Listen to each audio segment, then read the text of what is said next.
Good morning, everyone.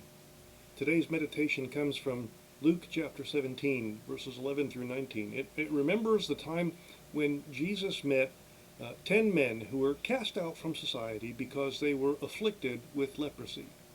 Check this out, because most of us don't have a disease that removes us from society, but there's still an important word for us to consider as we prepare for Thanksgiving. Luke says this. He says, "Now on his way to Jerusalem, Jesus traveled along the border between Samaria and Galilee. And as he was going into a village, 10 men who had leprosy met him. They stood at a distance, and they called out in a loud voice, 'Jesus, Master, have pity on us.' And when he saw them, Jesus said, 'Go and show yourselves to the priests.' And as they went, they were cleansed. One of them, when he saw that he was healed, came back praising God in a loud voice. He threw himself at Jesus' feet and thanked him. And he was a Samaritan. And Jesus asked, 'Were not all 10 cleansed? Where are the other 9?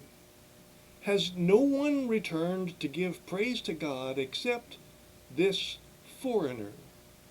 And then he said, 'Rise and go. Your faith has made you well.'" These men knew that Jesus was coming, and they called to him from a distance, as the law required because of their leprosy. But after they were healed, only one of the 10 men came back to say thank you. Now, we're also told that the one who came back to say thank you was a Samaritan, a people who were despised by the Jews, and that feeling was mutual.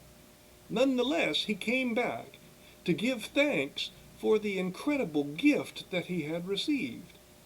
Now, if we are charitable, we could say that the other 9 were so filled with joy that they rushed to rejoin their families and return to a normal life, and well, they simply forgot to give thanks. But even when we consider that charitably, these 9 men appear to be and act as if they are ungrateful. As we celebrate and give thanks this week for the things that God has given to us, let us not be so joyful that we forget to give thanks to the one who is responsible for what we have been given.